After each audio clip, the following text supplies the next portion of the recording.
Hey, everybody, welcome to a new episode of the Creators Outlet right here on the Creators Outlet channel. Well, look at that.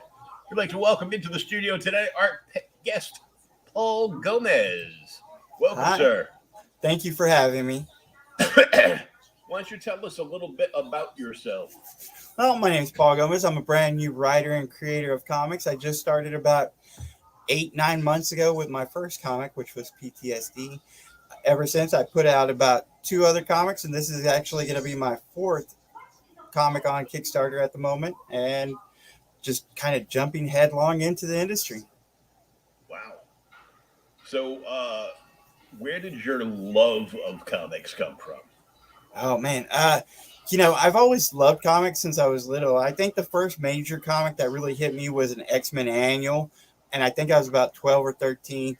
It had a story in the back of it, which was not the main story, but it was a Bishop story, and it was right around when the character debuted, and I kind of felt the connection with the mutants and Bishop that I had to decide to go out there and find all of the comics that had Bishop in it, including his first appearance, which wasn't too far back, and I just kind of went from there.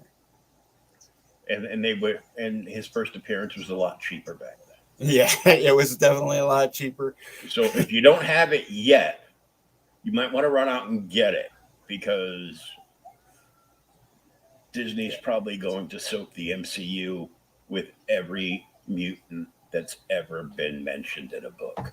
So, Yeah, definitely, especially with Bishop and Gambit and their relationship that they always had in the books. I could definitely see them throwing both those in there and make them substantial. oh yeah, we all know they're dying to cast the new Wolverine and get that going. So, did you study writing in school at all, or? No, and as a matter of fact, I got dyslexia, so it's kind of hard for me Oh yeah. whenever it comes to writing and reading and stuff. Um, Me and my kids, whenever everything happened this past few years, we were stuck in the house. I had got let go from my job, and they were kind of home from school. And I wanted to do something at the house to keep their morale up and keep them reading. So we had sat around like a think tank, and we were starting to write different stories. We got this big journal or two, just started writing stuff down, and we were going to make a home comic because I had just introduced them to comic books a few months earlier, and it kind of went on a roller coaster ride from there. I met with this artist because he was doing a local signing, and he told me what it would take to make it, instead of just a home project, something that I would put on a bookshelf, and it just really was a crazy ride from there. So you wrote it. Who did the art for your books? Well, my first book was San Espina. My second book is a team. It's Gabriel Rowland and Brian Azura that did the interiors. And of course, I have about 10 or 12 different people on the covers. I try to spread the love around, and it really depends on the cover because I have William Russell, Ariel Diaz, Jeff Mute, and a whole host of other people on the different variant covers. Good. I have somebody to put on your radar after the program. Awesome. I'm always looking for new cover artists. I like I said, I do like to kind of have a variety of them because I know a lot of people love seeing the different art on those covers. Oh yeah. So let's start out. Your first book was PTSD. Yes. PTSD was my first book that came out. Now, Booshie Boo Circus Mysteries was the first book that I wrote, but PTSD kind of came out a little bit faster because the interior artist was a little bit faster. He was bringing me pages like every day, and you can kind of see that those beautiful pages, and his interior artwork was so different and amazing. And since his art was coming in faster, and it being a 22-page book, PTSD was the first one that came out. Now, the couple of pages I did see there, he's got some real interesting panel layouts, and it's Yeah, different. And I'm like, okay, this is cool. It's not the standard, right.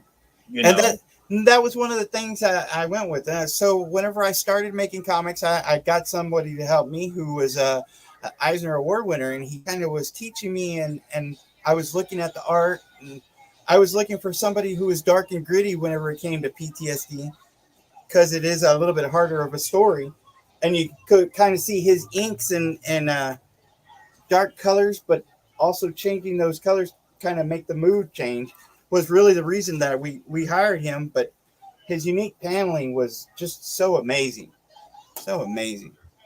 So why don't you tell us the story behind PTSD? Well, PTSD was, like I said, the second book, or the first book that came out. But while I was working on Booshie Boo Circus Mysteries, I had a few snags, interior artists that dropped out. And me and a friend of mine were talking on Memorial Day.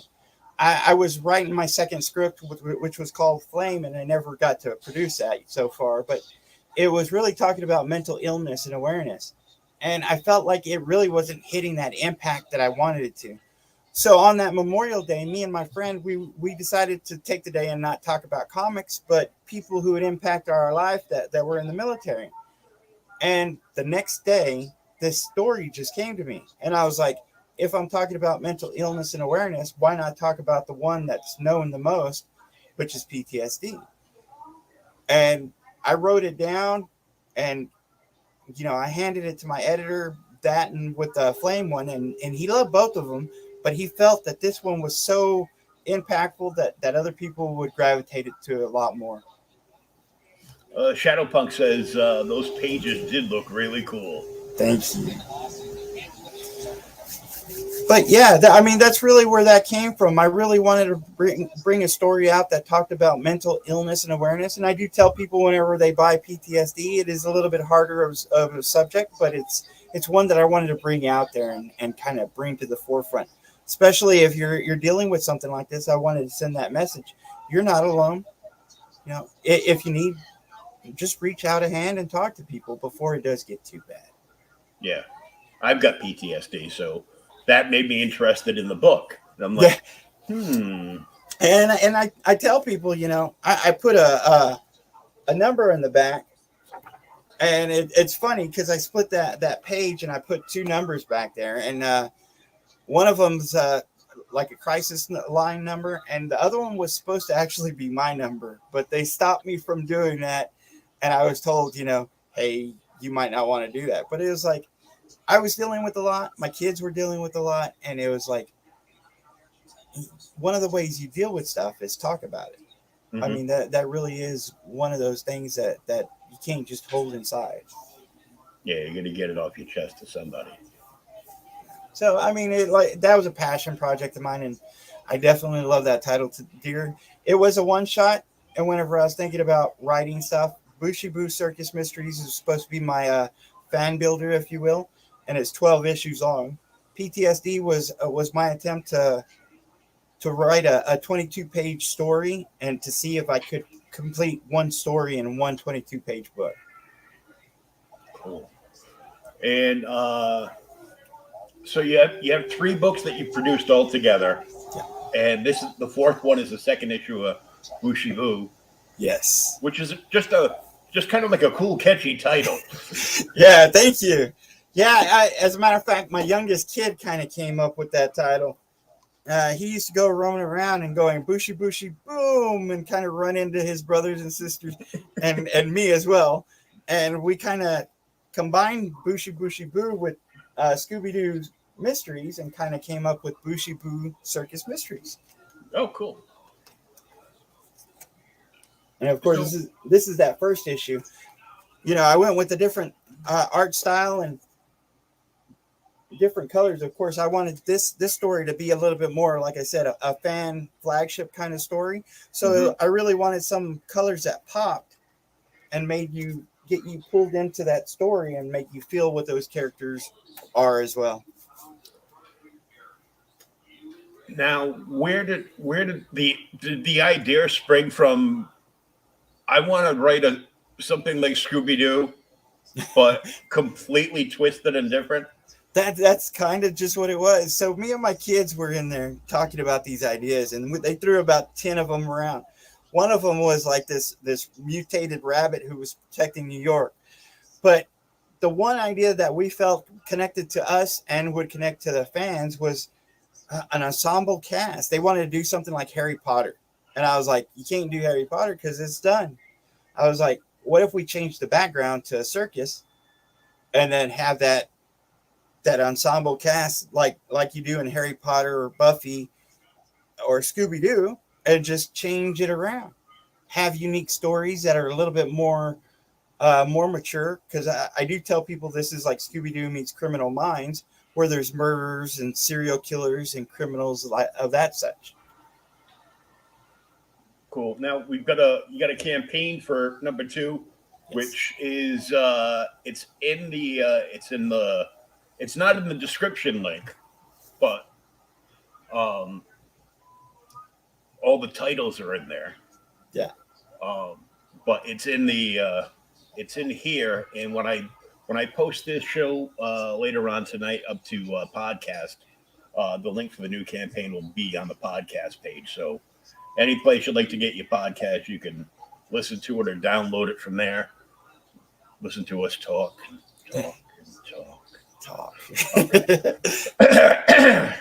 So, what's the other book besides Booshie Boo? Besides PTSD and Booshie Boo, it was Cryptic Haze. Cryptic Haze was my attempt, again, as a new writer, I wanted to show my range.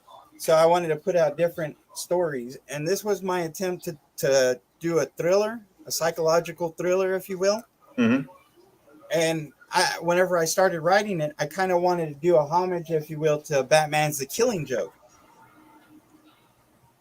And so whenever you go into this book, I tell people it's basically like a day of trying to push somebody over the edge kind of thing.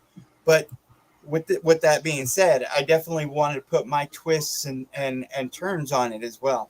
So it's a monkey paws, modern day monkey paw tale kind of ish, or dark fantasy island. Yeah, I like the cover. Thank you. Yes, this is Jeff Muth right there. Yeah, I like the layout of the title up top. It's beautiful. It's pretty funky, and it makes me think of Booshie Boo Circus. It looks kind of like a roller coaster, right? On the title a little bit. So it could be an Easter egg to another. There book. You go. You never know.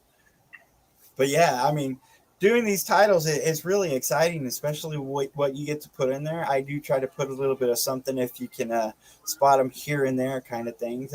Again, like I said, I'm a comic fan, so I know whenever I did Booshie Boo, I did write a character or two that kind of people will notice a name or two. Nice. Now I want to bring the campaign up. Yeah. Now, is this a video for the book, or is this you in a video talking about the book? No, it's a video for the book. Okay. I always like to ask, just in case, because there's no reason to watch a video of you talking about the book while we do a video of you talking about the book. Right? So let's jump into this.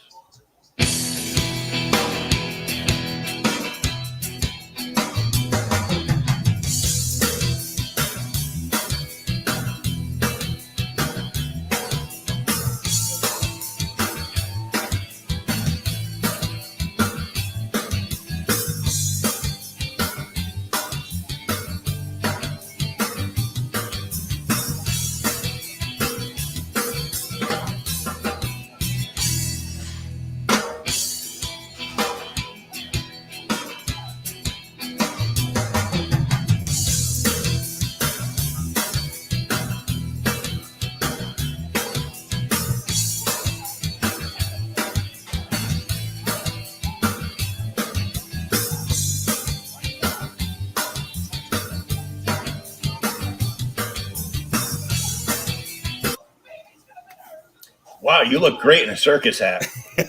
Right? Having mentioned my youngest who helped with the title, that actually was him right there. Very cool. So you got a lot going on here. And right here, as soon as you scroll down, we see that this is the fourth you've created but you've backed 27 projects. Yes.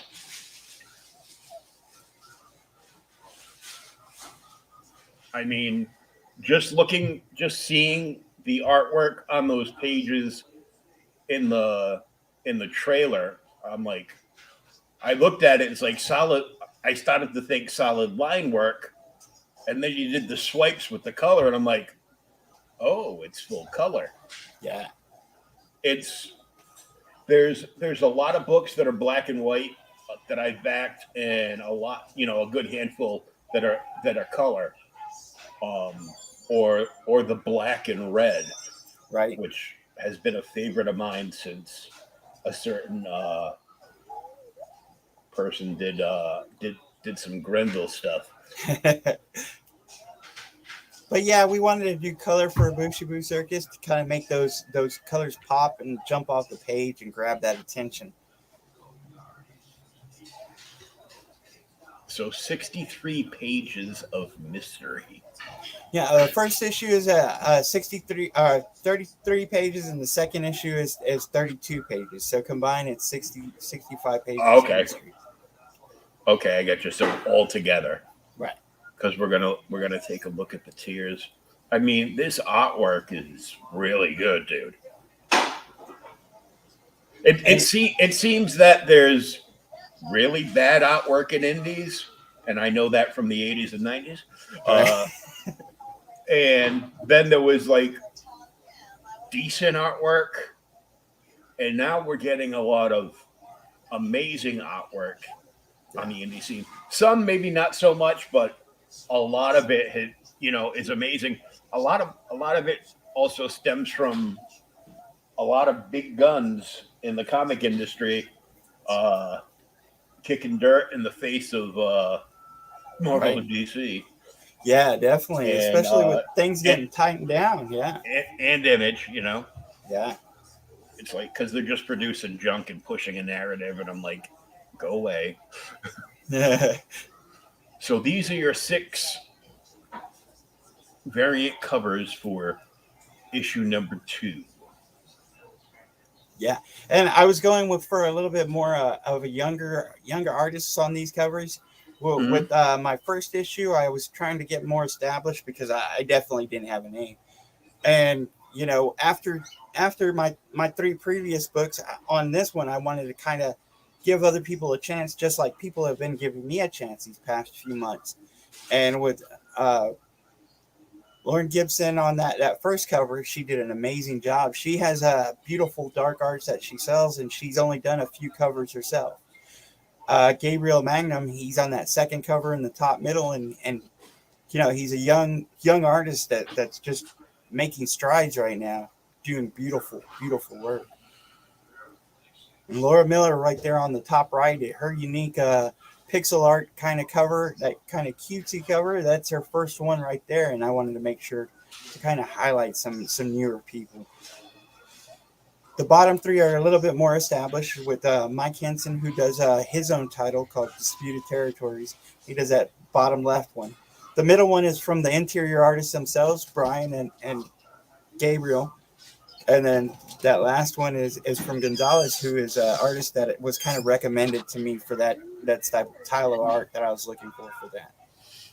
Yeah, that cover F is like really nice, but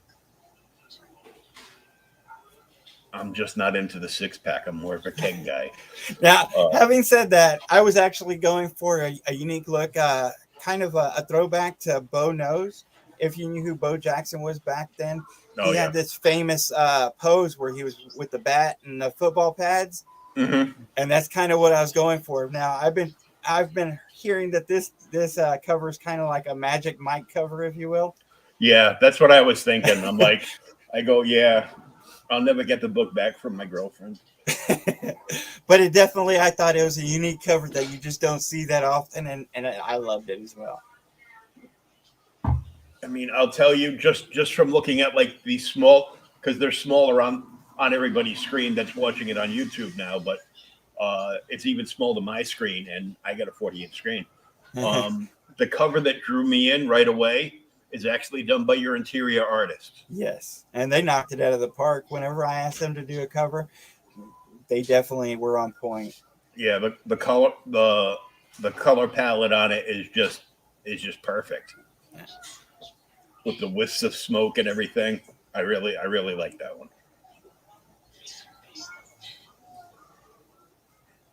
And we got some stretch goals. Yeah, we put some stretch goals up here. We just got funded, so we kind of wanted to show them off. And we're gonna, if we reach that 1,200 mark, we're gonna throw a clown nose in there with a special message from one of the future characters. And then at 1,300 mark, I'm gonna make sure that I'm gonna sign at least one copy and remark it with a character design that hopefully I don't mess it up too much because I'm not an artist, but I'm gonna try my hand at it. And then at 15, we're gonna throw a few of those little goodies in there. Oh, cool. Very nice. And $3 gets you a PDF standard edition of the book. Right. And that's gonna be of issue 2. Yeah. And $6 you'll get PDF standard of Issue 1 and 2. 1 and 2, so both books. $3 for this issue, $6 for both, $8 for a PDF standard edition of all the books. Of all the books that I've done right there, that's going to be all 4 books, including PTSD and Cryptic Case. Cool. That is a really good deal, and a little low, but yeah. Hey, I always call since everything with COVID happened, and since back in 2020 Australia became a prison colony again, I refer to the digital tiers as the Australian tiers because it's like $50 to ship a book to Australia. Right. And then I like to tell people, I really couldn't afford that many comics whenever I was younger, and I still really can't. If I could pick up every comic that I wanted, I'd probably have a house full. But since I really couldn't afford them, I wanted to make sure that they were at an affordable price for others to pick up. Oh, yeah. Nice. So the Laura Gibson cover, which is really cool, too.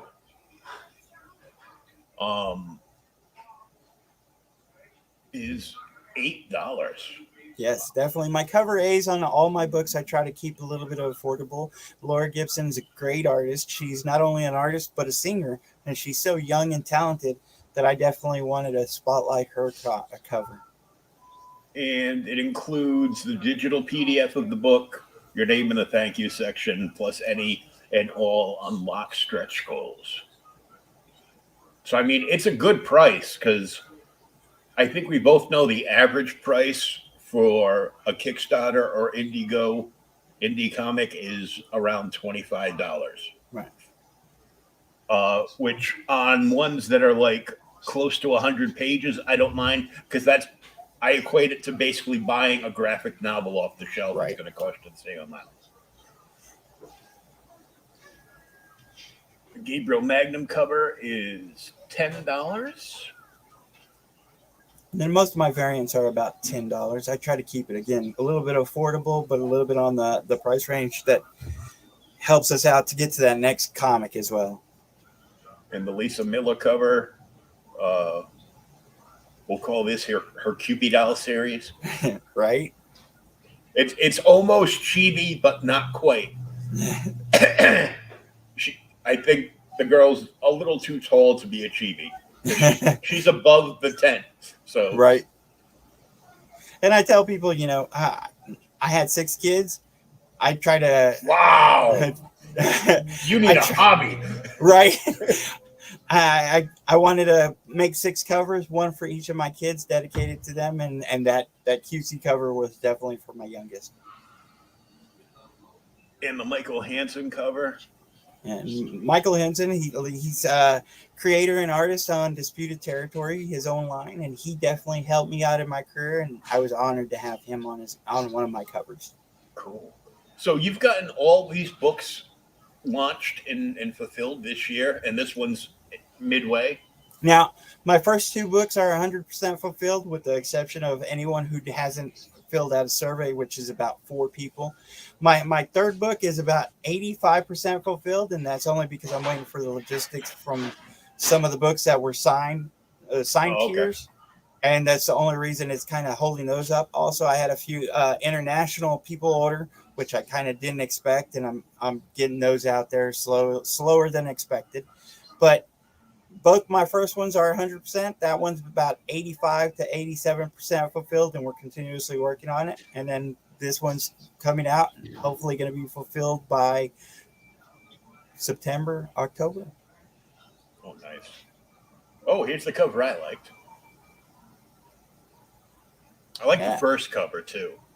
I like cover A, and I like this one. And this one by the interior artist, like I said, they knocked it out of the park. I Hey, definitely loved what they did I'm with it. old school. I think every book should have a cover done by the interior artist. Right. Right. I did mess up on my first issue of Booshie Boo Circus Mysteries by not having them do it, and I was grateful that they did it right here. On my other two books, I definitely had an interior artist do an alternate cover on each of those. Well, make sure when you, because you said Booshie Boo is going to be a 12 issue run. Yeah. If you've got the audience for it, think about doing like an omnibus and put like all All the cover. 12 issues in, but make sure to have the interior artist do the cover. Right. I mean, they did a great job on this cover. And the Magic Mike, I mean the Jay Gonzalez cover. Right. Sorry, Jay. And, and like I said, I was going for that bow nose, but it definitely came out great. Then you have the William Russell and Lauren Gibson combo pack. So you get Williams cover from issue 1 and Lauren's cover from issue 2 for $12. Oh, you get fancy foil covers. Yeah, definitely. They pop out a little bit more with those beautiful colors. And I definitely like using foil covers. I've had them on my previous books, and we're looking forward to seeing these. All of a sudden, these young kids think, foil, that's wicked cool. Yeah, that's what we said in the 90s, too. Right?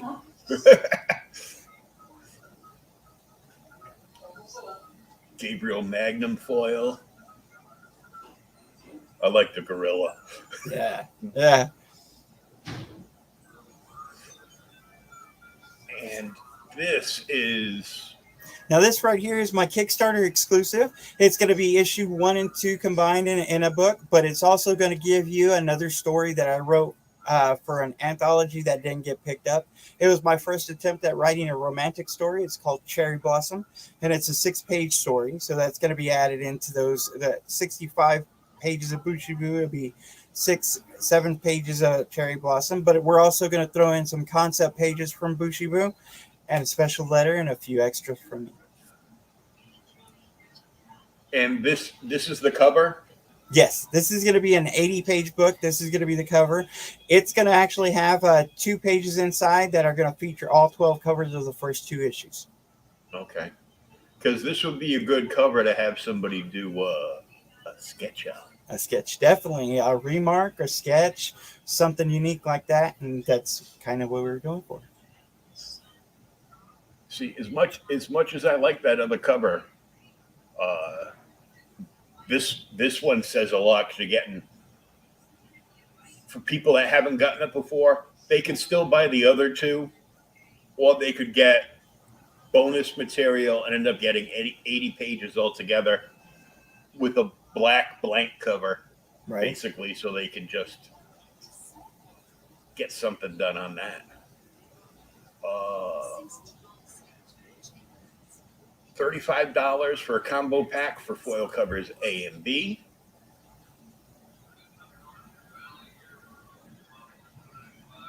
$35 for a foil of issue 1 and issue 2. The A covers, I take it. Yes. For both. $45 for all 6 covers. That's pretty good because usually that's like a $200 tier. $85, issues 1 and 2, all the covers. And that's going to be 12 different covers, including that one by William Russell for that A cover issue 1. We got Ariel Diaz and Kinslinus. These are some names that are kind of just jumping out there lately. But we have 12 fabulous issues and covers, including a Star Wars homage on that first issue. And that's 24 covers altogether, including the 12 covers that you saw on this issue. Nice. And a retailer tier. Always very important. Yeah, we definitely love our retailers. We're actually carried by about 25 of the 28 bookstores around my Metroplex in the DFW area. So I definitely want to send retailers a little bit of love. Here's going to be a 10-copy set for $65. It's going to be a mix of all of the issue 2. And then we got a few other retailer sets as well. Double retailer special. So you get 20 copies for $120. Right. It's a good deal. Now, I'm going to keep scrolling down. This is what I was looking for. Both issues, because places that haven't carried you before are going to be like, yeah, that's great, but I don't know anything about this. Do you have any issue 1s? It's like, I just so happen to be able to offer you a combo pack of both. And we definitely wanted to do that. Now, I feel like if you picked up issue 2, you're not really missing too much of it. But, of course, that issue 1 is definitely the introductory to the main characters. And if you get issue 1 for collectors, issue 1 is, issue 1 is kind of like issue 0s in the 90s. Right. And this is that second retailer pack with issue 1 and 2. This is going to be 20 copies, and of course, it's going to be a mixed variant of the covers. Yeah, so you get 10 from issue 1, 10 from issue 2. That's a good amount to put up there on on the indie end cap. Oh, $90 for a half-page ad placed inside the book. I've been seeing these come up more and more. We ran a few of these on previous campaigns, and they did really well in the last one. Whenever I tell people that I'm a new writer and creator, and that my first comic, PTSD, came out, and within 3 months, I sold over 1,000 copies, it really kind of hits a home stretch whenever it does talk about those pages being ad pages. Nice. You sold the full page. And we definitely appreciate that. Thank you for our backer. We've already been in contact with them, talked to them, and seen what they're going to put in that page, and we appreciate the support. Nice. $600, a meet and greet. So for $600, you get a meet and greet with me.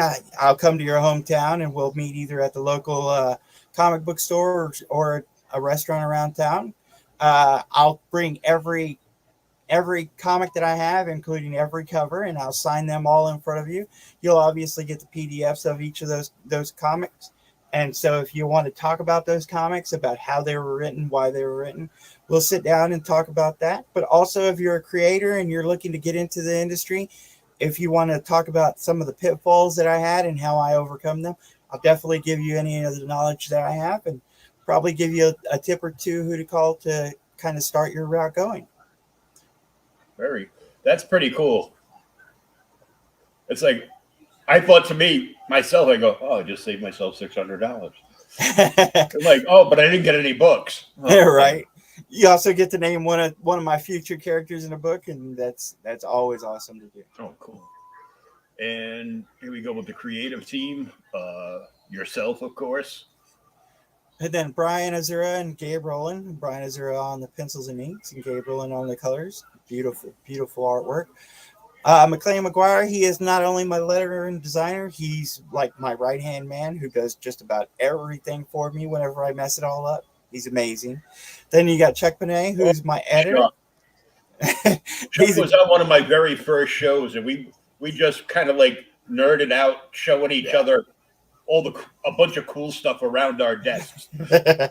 Chuck is great. He's awesome. I love talking to him, and whenever we talk comics, especially whenever it's a project that we're doing, I love the way his mind works. We definitely go at ends on each other, but we definitely meet in the middle, and he's a great guy to work with. And that's the whole campaign. Now, we will make with the questions. Awesome. So let's start with uh, who made the video for you? I did. You So did. one of the things is whenever I started doing this stuff, I did hire a marketing group, and they kind of showed me a little bit here and there. But whenever I decided that I'm going to try to make this a little bit of a side career, I definitely realized I had to make a little bit of digital advertisements, videos, flyers, and whatnot. So whenever I made the video, I made this one. The previous video that I made for my campaign, me and my son did that together, which my kids are very uh, active with the comic creations and stuff. They go out with me to the comic cons, and one of my kids actually dresses up like the lead character in Booshie Boo. Nice. Yeah, we saw him at the end of the trailer. This is actually my one of my twins, my teenagers. He's 14. The one at the end of the trailer was my youngest, who's 6. So, like I say, they're very active in the campaign. You have too many kids. Yeah. You need to become the next big name in comics. So But yeah, I mean, it helps out. We definitely, after getting funded, every time we go out and kind of eat pizza and celebrate a little bit, because man, whenever you're doing a campaign, it's definitely a little stressful, and you never know if you're going to get funded or not. And I've been lucky, and grace of God, to have gotten funded throughout all of my campaigns. So I'm very blessed. oh yeah, I'd say so because I know people that have been on the indie scene for a while that usually work pretty much all of a year to get maybe 2 books out. Yeah. I know a few other people that get like 4 or 5 books out in a year. I'm like, and they're all different books, Right. so they alternate between the books, and they also have to end up alternating between the platforms between Kickstarter and Indiegogo, Right. which is a good idea because you don't want to leave any money on the table. Yeah, I've been Um, exploring that option. I've thought about re-releasing PTSD, and we wanted to do a few unique things, but we haven't exactly got to that stage yet. um, did you know once you have a funded campaign on Kickstarter that you can transfer it over to Indiegogo as an But in-demand open bookstore? oh, I didn't know that. Oh yeah. I'll definitely look into that. Yeah, like I said, I'm pretty new. The main reason I went with Kickstarter is some of my friends and people around this area were more familiar with it, so that's the reason I landed on it. Yeah, it's the bigger name Yeah. for sure. Now, so you said you're in 28 stores Yeah, in your area. 25 of the 28 bookstores in DFW. Yes, Wow. yes. And where is that? Dallas Fort Worth, Texas. Oh, okay. Sorry, I always I'm say like, DFW. Yeah. I go. Well, there's a VFW in every town. I don't know. What are you talking about? Yeah, Dallas Fort Worth, Texas. I being in this metroplex, it's pretty big, and I went out there and hit the streets, talked to all the comic book store owners, and obviously it didn't happen overnight, but I'd come back and talk to them and figured out what they wanted, and luckily I got my book in, like I said, 25 of the 28 bookstores around here. So I know one store in Texas. I'm not sure where in Texas it is. I just know it's in Texas, and it's called Space Cadets. It sounds familiar. I'm wanting to think it was San Antonio, because It I might be. I believe I've called every bookstore in the state, and it sounds familiar, but it's not DFW or Dallas Fort Worth. I do know they're very friendly to the indie community and carry a good amount of indie books. Yeah, Just saying. Just saying. yeah, I'll throw it out there. yeah, and I called a whole bunch, and I'd be glad to call them again. Sent out emails showing people what I had. Of course, I'm pretty new, so I can understand the hesitation on picking me up. But I'm still going out there hitting Comic Cons. I've hit 6 so far, and I'm looking forward to hitting as many as I can in the next year. Very nice. I know my buddy Sam Vera just moved down to Texas this year. Oh yeah, Sam. I met Sam. Oh, Sam's a good guy. I he's great. Yeah, we talk a lot. He was down here on the Dallas Fan Expo whenever I met him, and we had talked before that. But he's giving me some advice, and his show is one of the shows that I kind of looked at whenever I was trying to learn, because he does have this 10 minutes or less kind of thing where he talks about the industry, and it's great. Yeah, I liked.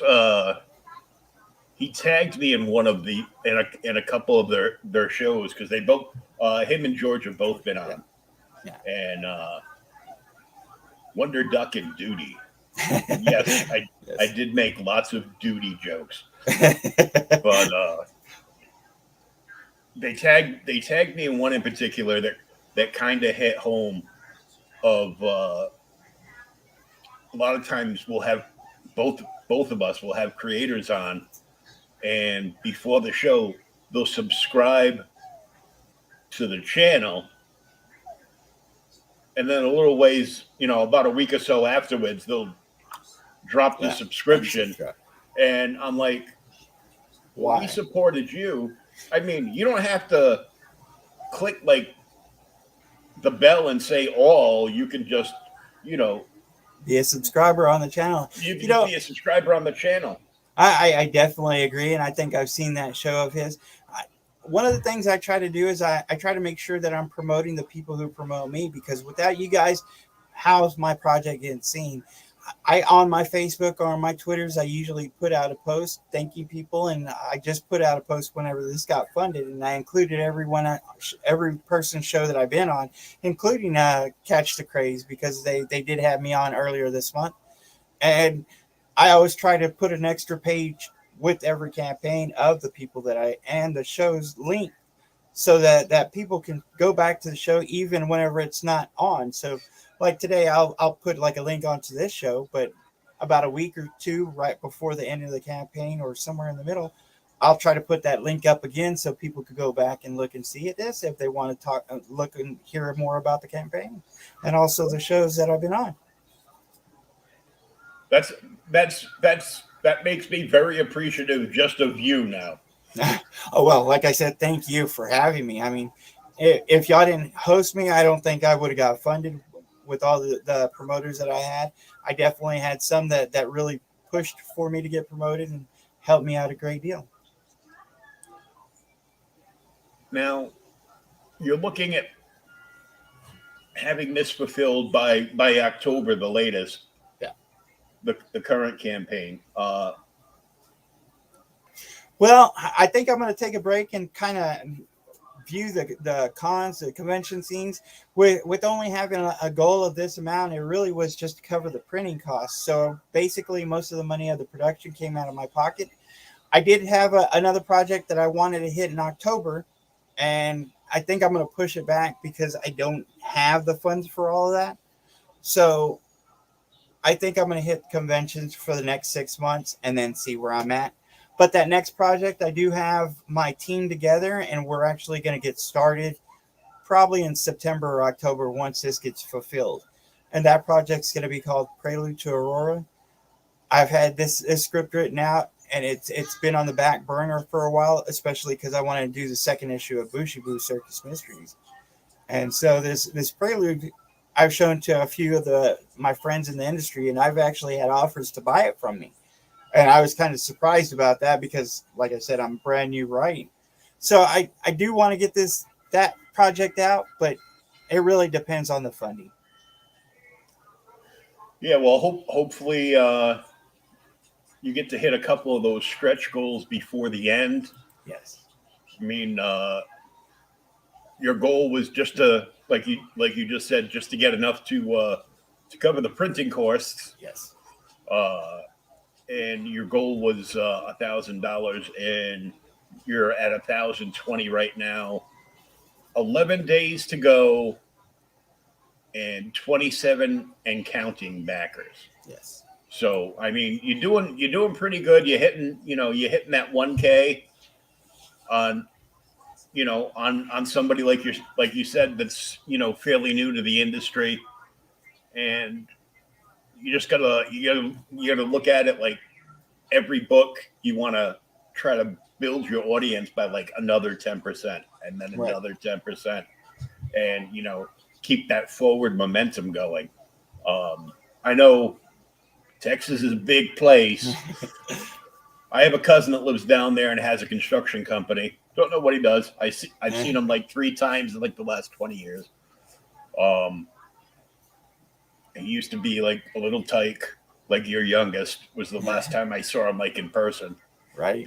before my accident a few years ago, and then he shows up looking like a lumberjack, and I'm like, holy crap! Right. They grow What fast. what did you feed them? Um,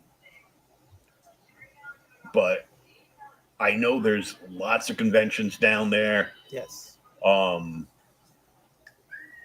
I mean, I'm in like Southern Mass, Yeah. so I'm close to Rhode Island.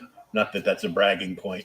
I moved out of there as soon as I could, which was like 30 years ago. Um, I'm a but slow starter. but it's definitely different getting into conventions. Like I said, I'm pretty new at it, and I've only been to 6 so far.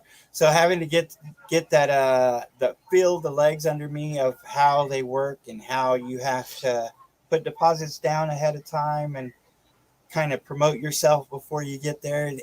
It's all new to me, and I might take a little bit of break to get used to that. And like I said, get that next book started. But I definitely have a few interesting projects that I want to work on the way. Obviously, Booshie Boo Circus issue number 3 is being written, and once I get into my next project, Prelude, then we'll figure out where the target is for that one.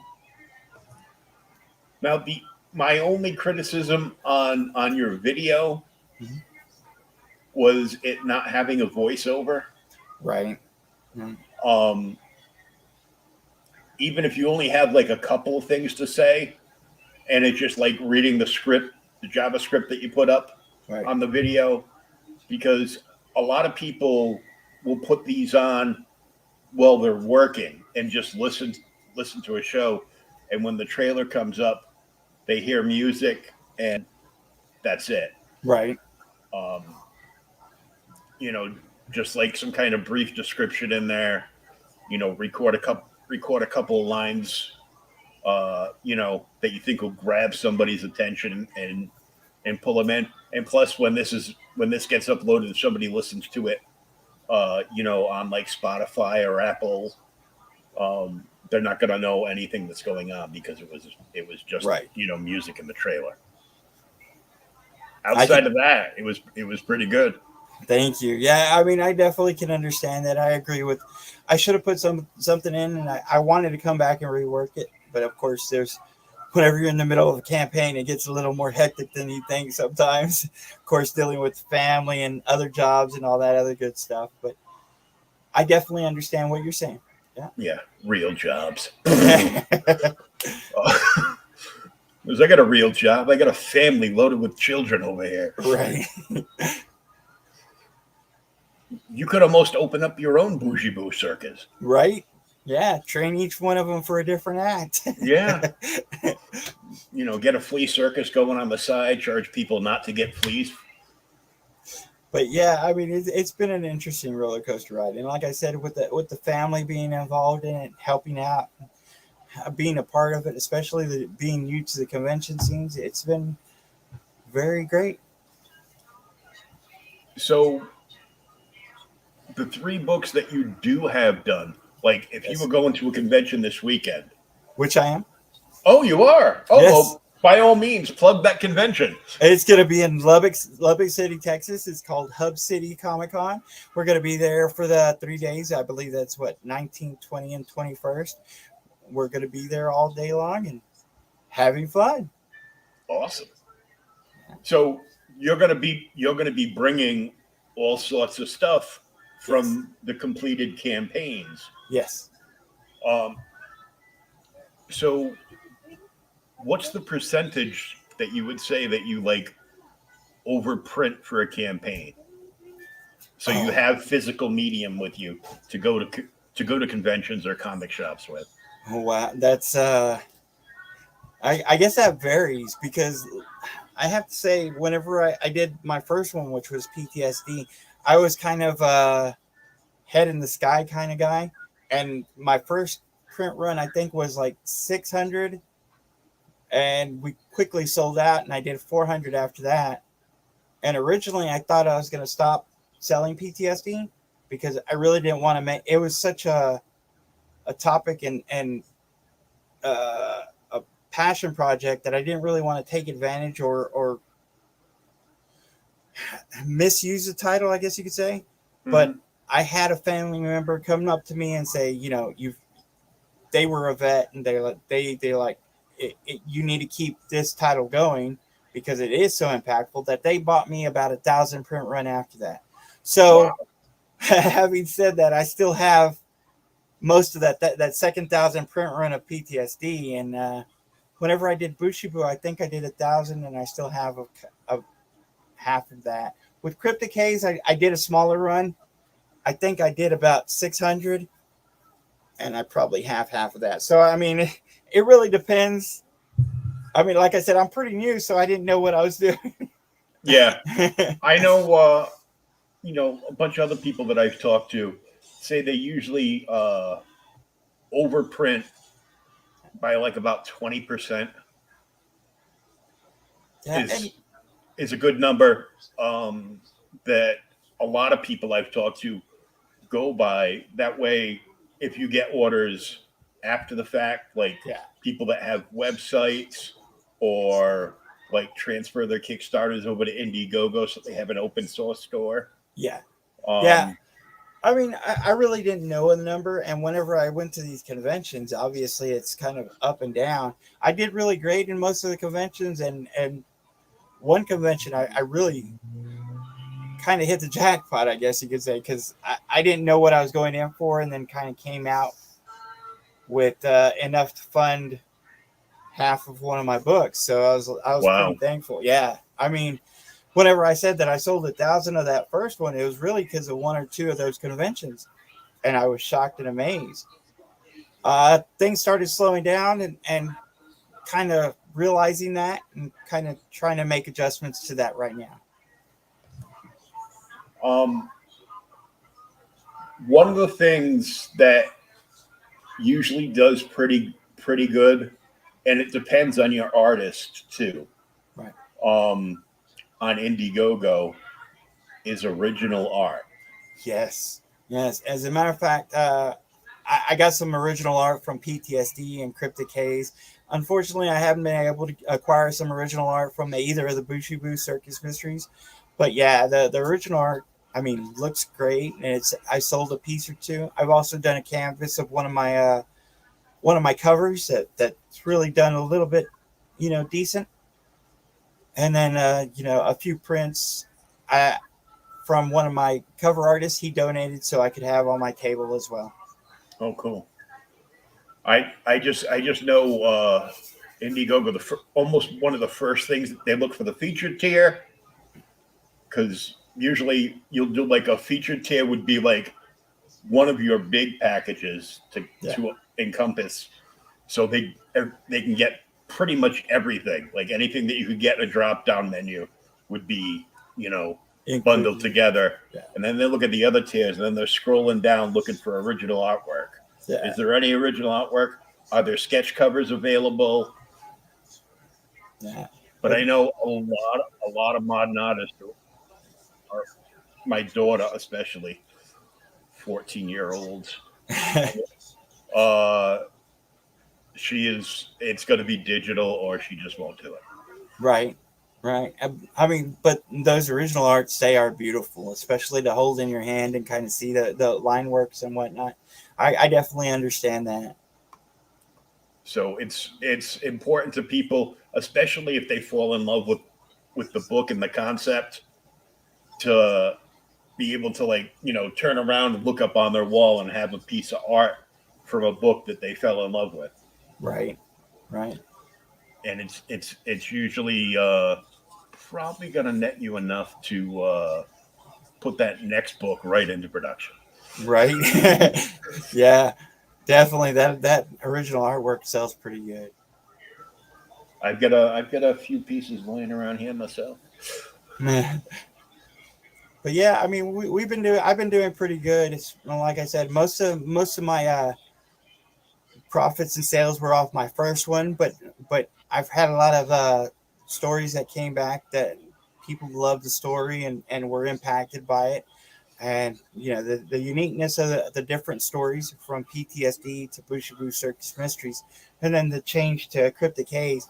People were kind of surprised that my writing was uh, of the level it is, I guess you could say. And I tell you the truth, I didn't know if I could write well at all until I started, and people started loving it. Now, the next big question is, have you considered setting up a website?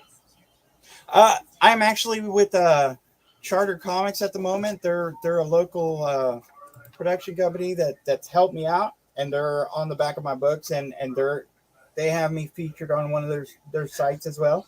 Oh, cool. So it's going to be on chartercomics.com. I am trying to save up for my own website in the near future, but again, that's another added expense that I've been kind of pushing into this book so I can get it completed first.